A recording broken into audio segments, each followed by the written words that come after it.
Hello student,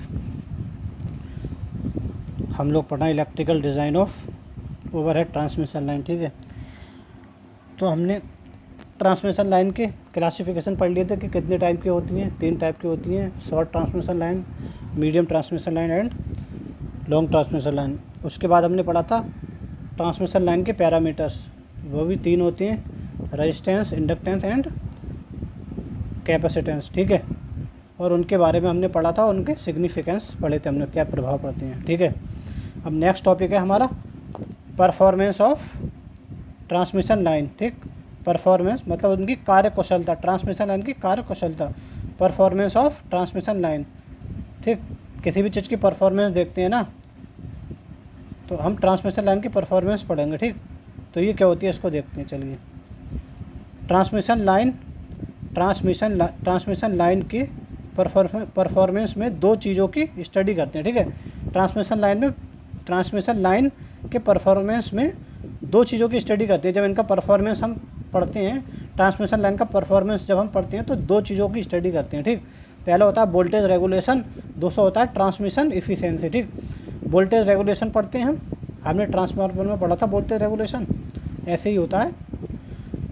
transformer का voltage regulation था, ऐसे ही होता है हमारा ट्रांसमिशन लाइन का वोल्टेज रेगुलेशन। ठीक है, और फिर ट्रांसफार्मर की इफिशिएंसी पढ़ी थी। अब पढ़ेंगे ट्रांसमिशन इफिशिएंसी, मतलब ट्रांसमिशन लाइन की इफिशिएंसी पढ़ेंगे। ठीक, तो परफॉर्मेंस में हम 2 चीज़ें स्टडी करते हैं, पहला वोल्टेज रेगुलेशन, दूसरा ट्रांसमिशन इफिशिएंसी। ठीक, और हाँ, आपके सिलेबस में क्या है, केवल शॉर्ट ट्रांसमिशन लाइन के परफॉर्मेंस की स्टडी है। ठीक, मीडियम और लॉन्ग की नहीं है, केवल शॉर्ट ट्रांसमिशन लाइन के परफॉर्मेंस की स्टडी करना है। ठीक, चलिए देखते हैं ये क्या होता है। तो performance of short transmission line. ठीक, शॉर्ट ट्रांसमिशन लाइन का परफॉर्मेंस हम देखेंगे, performance of short transmission line, क्योंकि शॉर्ट ट्रांसमिशन लाइन ही तुम्हारे सिलेबस में है। ठीक है, तो सबसे पहले हम देखेंगे वोल्टेज रेगुलेशन। ठीक, ये क्या होता है, वोल्टेज रेगुलेशन क्या होता है, क्योंकि शॉर्ट ट्रांसमिशन लाइन, ये हमने एक ट्रांसमिशन लाइन दिखा दी है। ठीक, ट्रांसमिशन लाइन का एक सिंगल लाइन डायग्राम दिखा दिया है, क्योंकि शॉर्ट ट्रांसमिशन लाइन है, हमने पढ़ा था शॉर्ट ट्रांसमिशन लाइन में लाइन के 2 पैरामीटर केवल होते हैं, एक रेजिस्टेंस और इंडक्टेंस।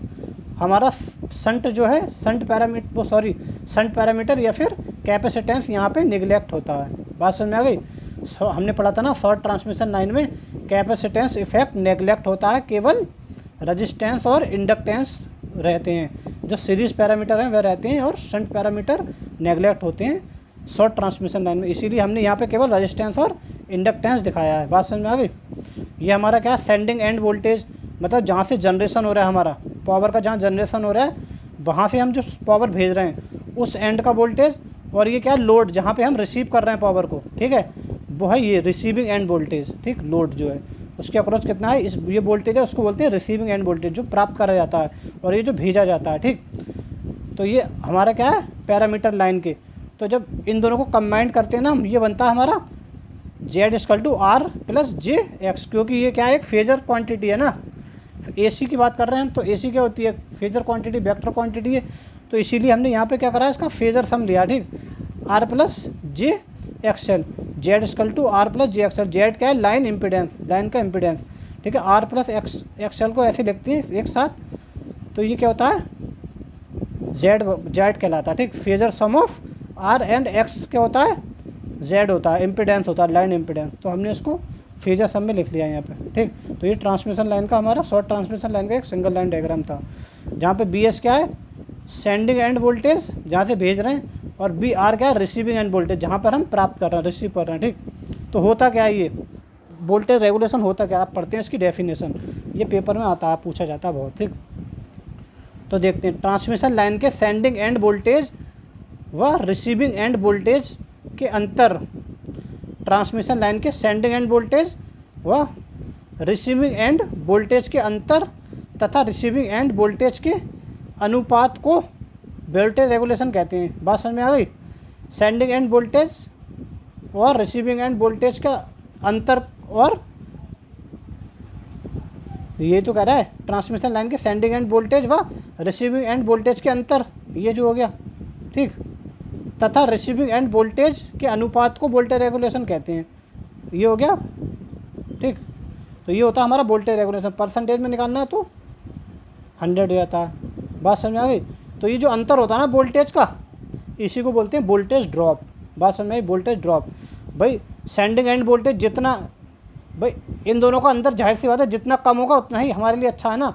जितना भेज रहे हैं लगभग उतना ही प्राप्त होगा, तो अंतर कम होगा ना। बात समझ में आई। तो जितना अंतर कम होगा उतना हमारे लिए फ़ायदा है, मतलब जितना अंतर कम होगा उतना ही हमें ज़्यादा रिसीव हो रहा है वोल्टेज। बात समझ में आ गई। तो ये होता है वोल्टेज रेगुलेशन, ये फॉर्मूला होता है वोल्टेज रेगुलेशन का। और ये जो अंतर होता है वोल्टेज का उसको बोलते हैं वोल्टेज ड्रॉप। ठीक, तो ये डेफिनेशन है हमारी वोल्टेज रेगुलेशन की, इसको देख लो। यहाँ दिखा दिया, देखो इसको।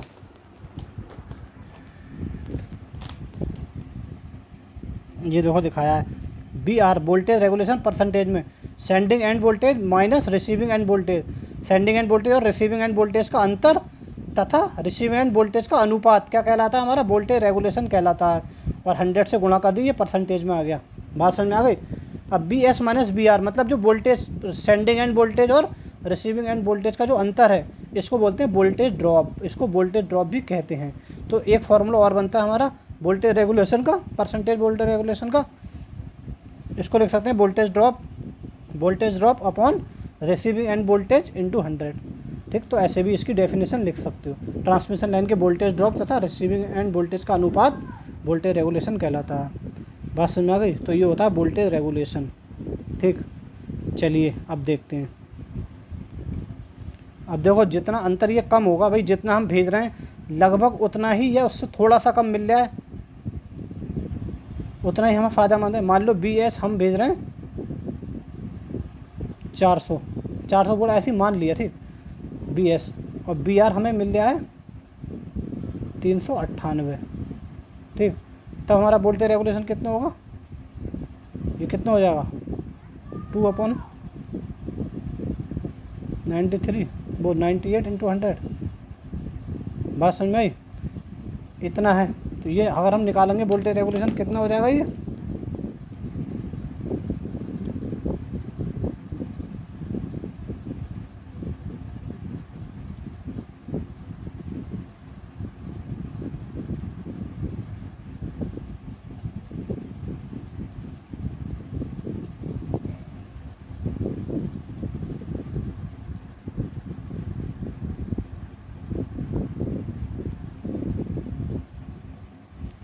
लगभग ये हो जाएगा हमारा 0.5%। बात समझ में आई।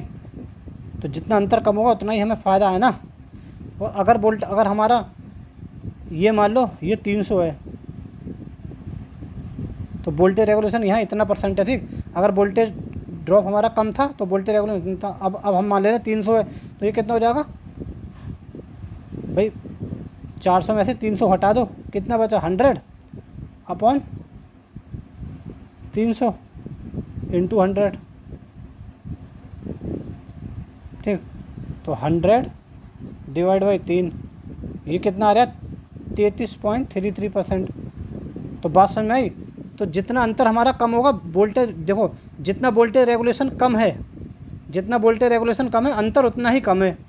ठीक, और जितना वोल्टेज रेगुलेशन ज़्यादा अंतर उतना ही ज़्यादा है। तो वोल्टेज रेगुलेशन हमेशा कम जो होता है वो अच्छा रहता है। ठीक है, इसीलिए जो हमारा वोल्टेज रेगुलेशन कम होता है उसको अच्छा वोल्टेज रेगुलेशन मानते हैं, और वोल्टेज रेगुलेशन जब हमारा ज़्यादा होता है उसको बुरा वोल्टेज रेगुलेशन मानते हैं, पुअर वोल्टेज रेगुलेशन मानते हैं।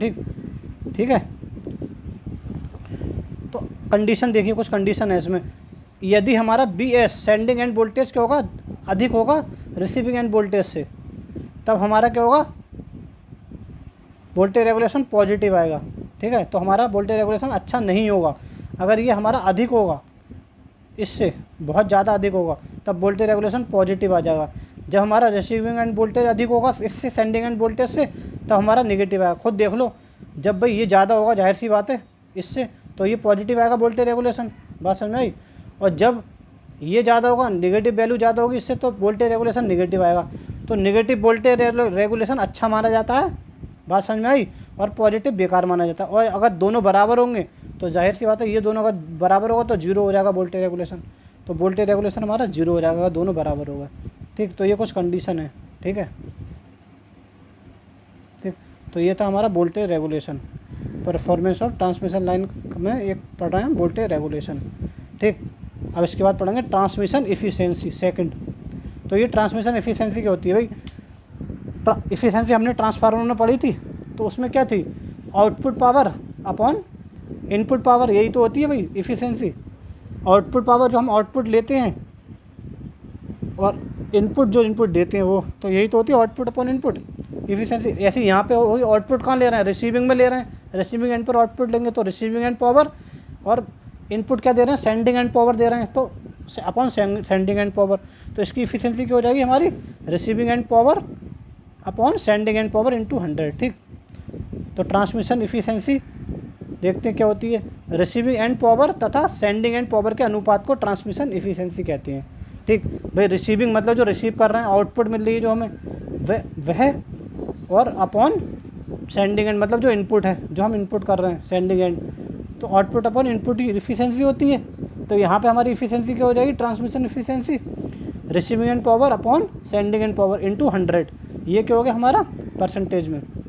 ठीक, तो हमने मान लिया रिसीविंग एंड पावर हमारी है PR, ठीक, और सेंडिंग एंड पावर हमने मान लिया हमारी है PS, और ट्रांसमिशन इफ़िशियंसी हमने मान ली ईटा T, ईटा से इफ़िशियंसी और T से T, और P से पावर, R से रिसीविंग एंड पावर, और P से पावर, S से receiving end sending end power. ठीक, अब रिसीविंग एंड फार्मूला होता है रिसीविंग एंड पावर का। भाई पावर का फार्मूला क्या होता है? BI cos फाई, AC में BI into cos phi.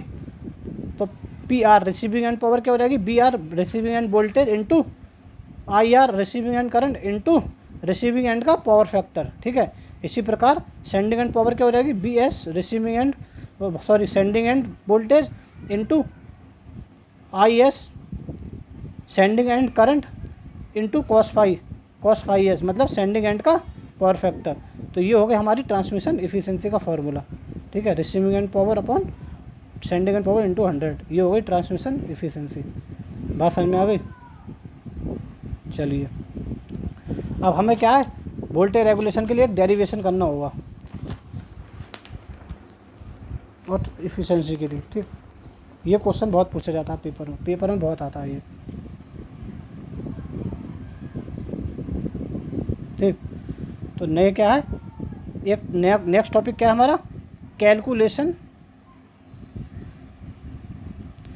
Calculation of voltage regulation and transmission efficiency. ठीक है, नेक्स्ट टॉपिक है हमारा calculation of voltage regulation and transmission efficiency. ठीक, तो हम कुछ मानेंगे। लेट माना I = load current, R = loop resistance, पूरे लूप का रेजिस्टेंस, मतलब रेजिस्टेंस ऑफ बोथ कंडक्टर, दोनों कंडक्टर का रेजिस्टेंस। ठीक, लूप रेजिस्टेंस, और XL लूप रिएक्टेंस। ठीक है, दोनों कंडक्टर का रिएक्टेंस, और BR receiving end voltage, VS sending end voltage, cos phi R receiving end power factor, lagging power factor. ठीक, लैगिंग पावर फैक्टर के लिए निकालना है हम ये, बात समझ में आई?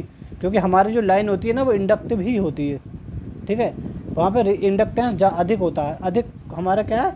इफेक्टिव होता है इंडक्टेंस। ठीक है, और cos phi S = sending end power factor. ठीक है, ये हमने मान लिया। तो ये हमारी शॉर्ट ट्रांसमिशन लाइन है।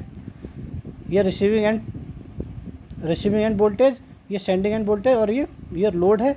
और ये मान लिया हमने लोड करंट I फ्लो हो रही है, इस पूरे में लोड करंट I फ्लो हो रही है। ठीक, ये है R, ये XL, इसके बीच मान लिया वोल्टेज ड्रॉप IR हो रहा है, इसके बीच वोल्टेज ड्रॉप IXL हो रहा है। बात समझ में आ गई?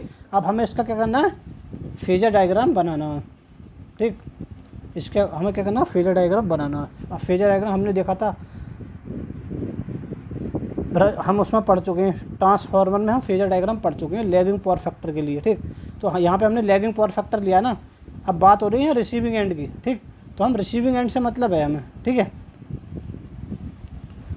तो पावर फैक्टर हमने क्या लिया? रिसीविंग एंड पे लैगिंग। ठीक, तो लैगिंग का मतलब करंट लैग कर रही है, वोल्टेज हमारा लीड कर रहा है, मतलब वोल्टेज अग्रगामी है किसी एंगल से। ठीक, तो यहाँ पे पावर फैक्टर हमने क्या लिया? cos फाई R लिया ना, तो फाई R एंगल से वोल्टेज, मान लिया ये हमारी क्या करंट है, करंट को हमने रेफरेंस ले लिया, रेफरेंस वेक्टर के रूप में ले लिया, ये करंट I लोड करंट। ठीक, तो इस करंट से करंट लैग कर रही है ना, lagging power factor current lag करेगी, तो इस करंट से मान लिया BR, ये रिसीविंग एंड वोल्टेज क्या है?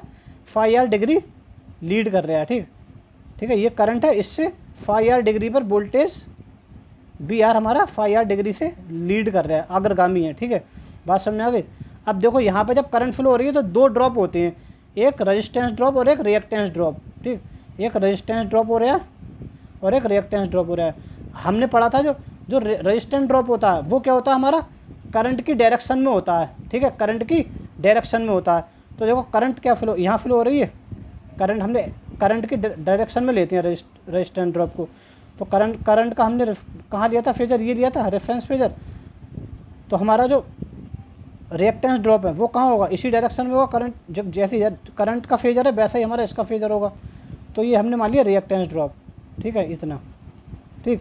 अब ये होता है ये रेजिस्टेंस ड्रॉप, ये हमने मान लिया करंट की डायरेक्शन में होता है ना, करंट के फेजर की डायरेक्शन में रहता है, इसकी डायरेक्शन करंट के फेजर की डायरेक्शन रहती सेम रहती है। तो ये आई आर हो गया, ठीक, आई आर ड्रॉप। अब आई एक्स एल ड्रॉप जो होता है इसके हमेशा परपेंडिकुलर रहता है, 90 डिग्री रहता है। तो ये हमारा हो गया इसके परपेंडिकुलर आई एक्स एल, बात समझ में आ गई, आई एक्स एल, ठीक। और ये इससे इसको जोड़ दोगे तो ये हमारा ये बन जाएगा सेंडिंग एंड वोल्टेज, ठीक है, ये हमारा बन गया सेंडिंग एंड वोल्टेज। देखो लगाओ KVL लगाओ, इसमें किरचॉफ वोल्टेज लो लगाओ तो समझ में आएगा तुम्हारे। जब किरचॉफ वोल्टेज लो लगाओगे तो ये क्या हो गया, ये क्या लोगे, BS माइनस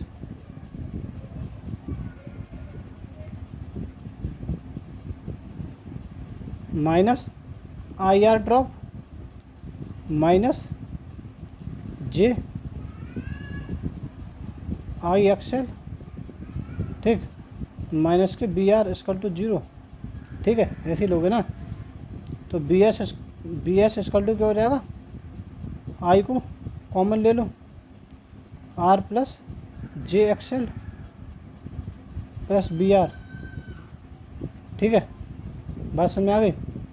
तो ये जो होगा ना हमारा ये फेजर सम किसका होगा, इसका मतलब क्या है, देखो BS इक्वल टू ये क्या होता है, Z होता है प्लस, ठीक। तो BS इक्वल टू क्या है, देखो BR प्लस IR और XL, बात समझ में आ गई भाई। या फिर इसको ऐसे कर सकते हो, ये क्या हो जाएगा हमारा I इंटू जेड, ठीक, I इंटू जेड हो जाएगा ना भाई। Z इक्वल टू क्या हमारा, Z इक्वल टू क्या है, R प्लस JXL, यही तो है ये। तो ये प्लस ये प्लस ये क्या हो जाएगा हमारा I, ये हो जाएगा। तो BS equal to BR vector sum of BR plus I into Z, ठीक। तो ये हो गया BS इक्वल टू ये हो गया। तो इससे हमने निकाल लिया, ये बात समझ में आ गई। तो ये हमारा फेजर डायग्राम है इसका। अब हमें क्या निकालना है, चलो मैंने यहाँ लिख दिया फेजर डायग्राम कैसे बनाया। करंट I को रेफरेंस फेजर लिया गया है, ठीक। OA receiving end voltage BR को रिप्रेजेंट कर रहा है, जो करंट I से φR एंगल से लीड कर रहा है, बात समझ में आया, जो करंट I से φR डिग्री से लीड कर रहा है, ठीक। AB क्या है, IR ड्रॉप है, AB IR ड्रॉप है जो करंट I के फेज में है, ठीक है, करंट I के फेज में है ये, ठीक, करंट I के फेज में रहता है। BC इंडक्टिव ड्रॉप है जो करंट I से 90 डिग्री लीड करता है, ठीक है। तो ये क्या है हमारा IXL इंडक्टिव ड्रॉप है, ये क्या कर रहा है, करंट I से लीड करता है, 90 डिग्री लीड करता है, बात समझ में, करंट I से 90 डिग्री लीड करता है। और OC क्या है, OC सेंडिंग एंड वोल्टेज है जो करंट I से φS एंगल पर लीड करता है, ठीक। तो करंट I से φS एंगल पर ये लीड कर रहा है। तो ये हमारा क्या फेजर डायग्राम है, ठीक, इसका। अब हमें क्या निकालना है, देखो from phasor diagram OC equal to OD plus OC, देखो sorry OD plus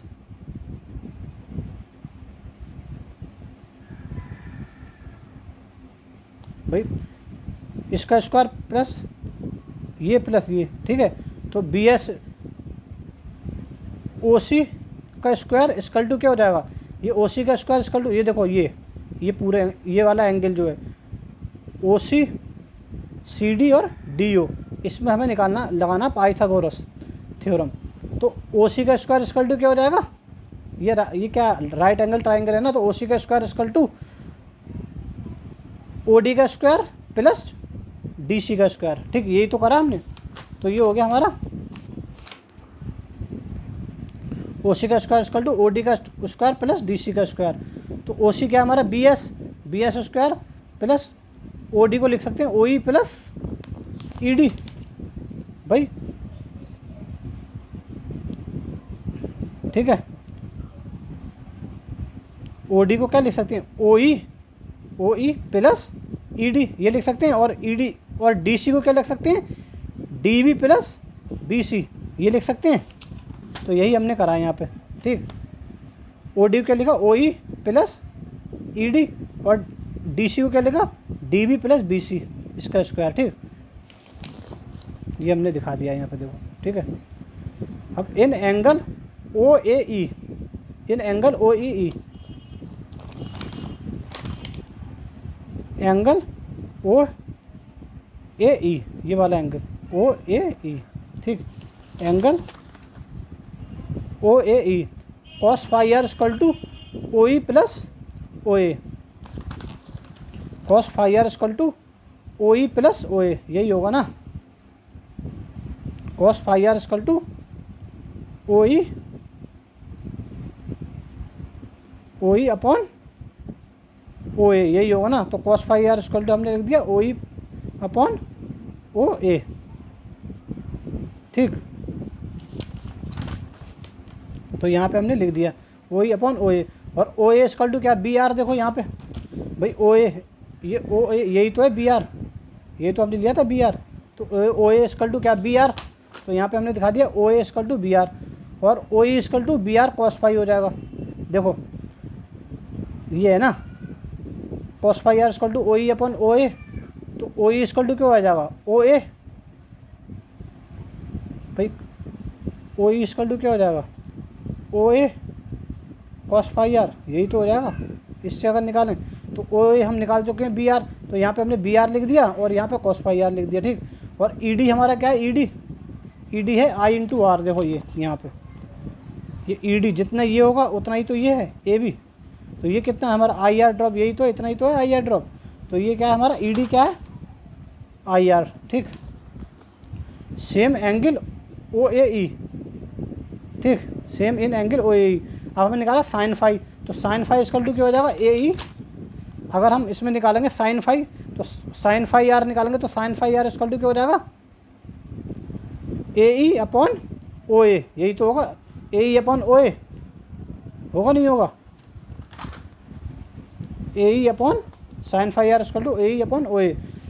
O E A E equal to क्या है, ओ बी। ठीक है, या D B, A E equal to, sorry, A E equal to क्या है हमारा, D B, इसी के बराबर तो है। ए ई जितना ये है उतना ये है। ठीक, ठीक है,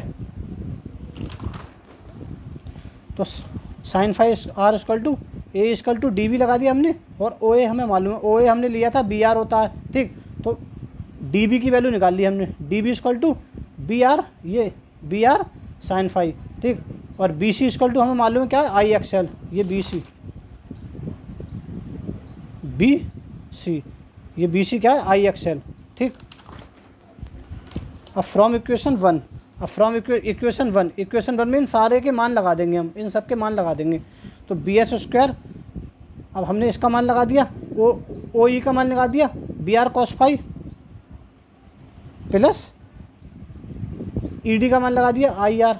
ठीक, I R plus B D का मान लगा दिया, कितना आया बी डी का मान, B R sine phi plus I X L B C की जगह लगाया, बी सी की जगह क्या है, आई एक्स एल। ठीक, तो ये हमारा आ गया, ये हमने लगा दिया बी एस का स्क्वायर इक्वल टू ये प्लस ये। ठीक, अब बी एस इक्वल टू क्या अगर निकालेंगे तो under root of B R cos phi R plus I R का square plus B R sine phi R plus I X L का स्क्वायर। तो इससे बी एस निकाल लेंगे हम। ठीक, तो बी एस जब हमारा निकल जाएगा तो वोल्टेज, इससे बी एस जब निकल जाएगा तो वोल्टेज रेगुलेशन निकल जाएगा। वोल्टेज रेगुलेशन इक्वल टू क्या होता है, B S minus B R upon B R. ठीक। बी आर की वैल्यू, भाई बी आर की वैल्यू हमें दे रखी होगी ना, तभी तो हम ये निकालेंगे।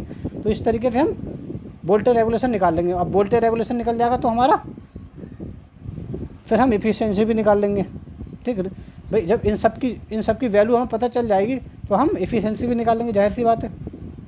तो कॉस, अब हम क्या निकालेंगे, cos phi S, sending end power निकालना है ना हमें। भाई रिसीविंग एंड पावर तो निकाल लोगे क्योंकि कॉस फाई आर हमें मालूम होगा, लेकिन सेंडिंग एंड पावर कैसे निकालोगे, तो उसके लिए कॉस फाई एस पता होना चाहिए ना। और cos phi S equal to क्या होगा, फाई एस ये है ना फाई एस, तो cos phi S equal to क्या होगा, इस पूरे एंगल में लेंगे हम ये ओ सी सी डी और डी ओ। तो cos phi S equal to क्या होगा, ओ डी अपॉन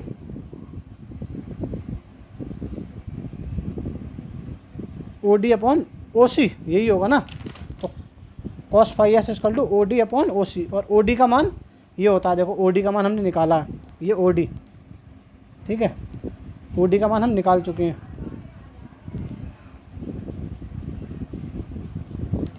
ओ डी का मान होगा B R cos phi R plus I R, और ओ सी का मान होगा, ओ सी का मान हमें मालूम है क्या है, बी एस।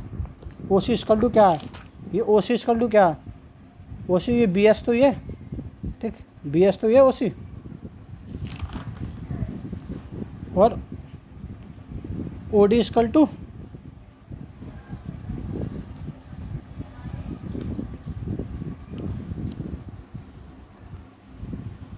टू हमें मालूम है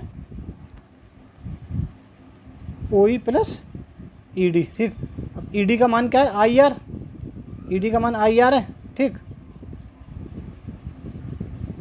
और ओ ई का मान हम निकाल चुके हैं, ये है, ठीक।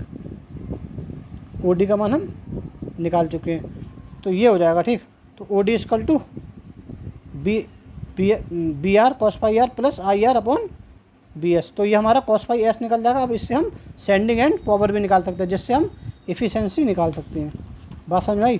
तो ट्रांसमिशन इफ़िशियंसी का फॉर्मूला क्या होगा, ईटा टी इक्वल टू, हमें मालूम है P R upon receiving end power upon sending end power होती है, इंटू 100। रिसीविंग एंड पावर इस फॉर्मूले से निकालेंगे और सेंडिंग एंड पावर इस फॉर्मूले से निकालेंगे, इसीलिए हमने कॉस फाई एस निकाला था, ठीक। और लाइन अगर लॉसेज निकालना तो आई स्क्वायर आर होता है, ठीक है। Line losses I square R. बात समझ में आई। तो इस तरीके से हम इफ़िशियंसी निकाल लेंगे, ठीक। अगर ऐसे निकालना तो लाइन लॉस को भी कंसीडर करो, तब ऐसे निकालोगे, ठीक।